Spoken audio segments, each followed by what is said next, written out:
But let's flip it over to the ice because a lot of big things are going on, which includes those New York Rangers. How about getting 7 goals last night in the 7-4 victory over the Canadiens? What gives with the Rangers, and how good do they look here in your mind? You know, they look pretty good. I have a tendency to kind of go against the Rangers sometimes because they get into these strides and they end up losing such winnable games. My biggest concern with the Rangers right now is that they have to start showing up in the first period if they're going to compete with some of the top teams in the East. But to bounce back like they did, once you get into playoff hockey, it's those 1 and 2 goal games. Stanley Cup Finals. So they look good. Jonathan Quick is more so their guy. Shesterkin's been very inconsistent, which has been surprising.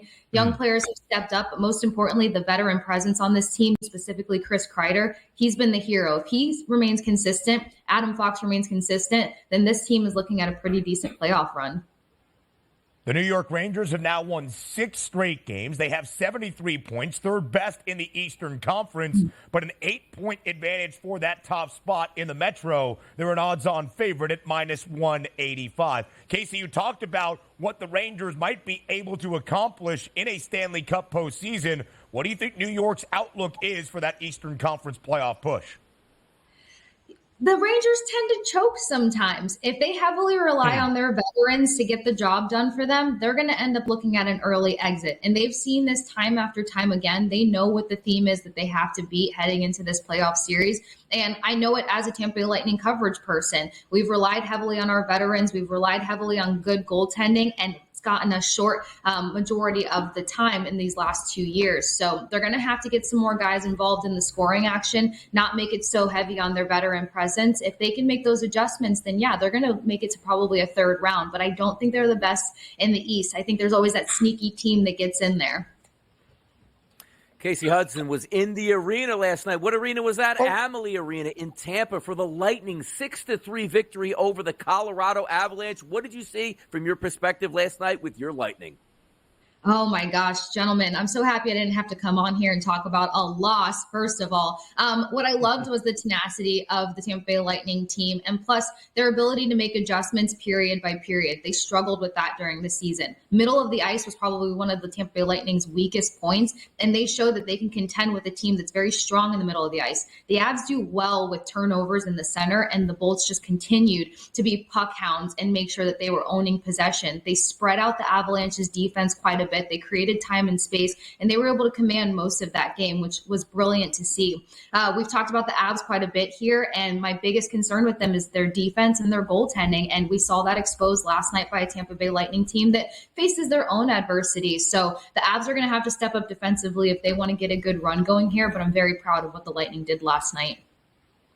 2 of the previous 3 Stanley Cup champs facing off last night in Tampa. Casey, when we were together, in Las Vegas last week, the Edmonton Oilers entered the NHL All-Star break, winning 16 consecutive games, their first game out of the All-Star break in Las Vegas. That streak was snapped by the Knights. Now, as we look at what Edmonton has done since the All-Star break after a 6-3 defeat, singing the St. Louis Blues last night in a Midwest matchup out there under the arch to the West, a 6-3 win for St. Louis. Edmonton has dropped 3 of its last 5 games. How do you evaluate this Edmonton team down the home stretch of this NHL regular season? I unfortunately feel like I see a repeating theme for this team, exactly what they did last year. They start to get really good in checking off all the units. They got their special teams to step up. Their penalty kill is tremendous. Their defense started to come together. But the biggest issue with this team is playing 3 periods of hockey, and they tend to get beat down the stretch by other teams here. They're not very present in the first period. They have a storming second period, and then they're playing catch up in the third period. If other teams start to pick up on this, then you're looking at a team that's beatable. Not to mention is that your defense can't fatigue on you in the third period. That's where they have to come in strong and really, really be on top of the puck. And that's where the Oilers are kind of falling short for me. So I think that they can make another decent run. But as for now, they're not the Canadian team that I have going. Day by day, we get closer to the playoffs here, Casey. Let's take a look at some of those conference contenders and Stanley Cup contenders here at the FanDuel Sportsbook. 2 teams in the Western Conference, the Avalanche plus 850, followed by the Oilers at a plus 850 price. Who would get your money right now to lift Lord Stanley's Cup? Oh my gosh, out of those 2 teams, Donnie? Put them all. You get them all out there. Yep. Okay. Right now, even the Flyers, Casey.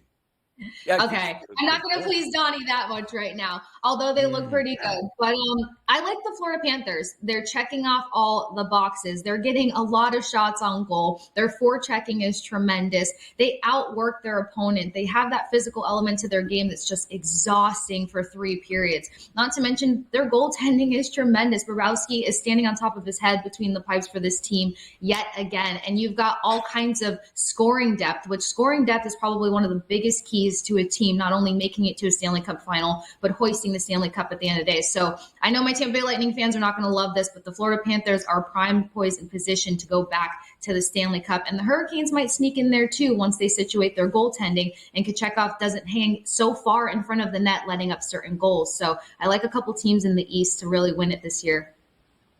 The Sunshine State could stand tall. Carolina right now at a 10-1 price, tied for that 5th best number, or even 4th best number, to win Lord Stanley's Cup. Now, Casey, I did hear you say in the breakdown of Edmonton, they would not be your Canadian team that you would pick to win a Stanley Cup. It has been 3 decades since the 1993 Montreal Canadiens, when a Canadian team last won Lord Stanley's Cup. So if it's not the Oilers, who is that Canadian team you would look toward?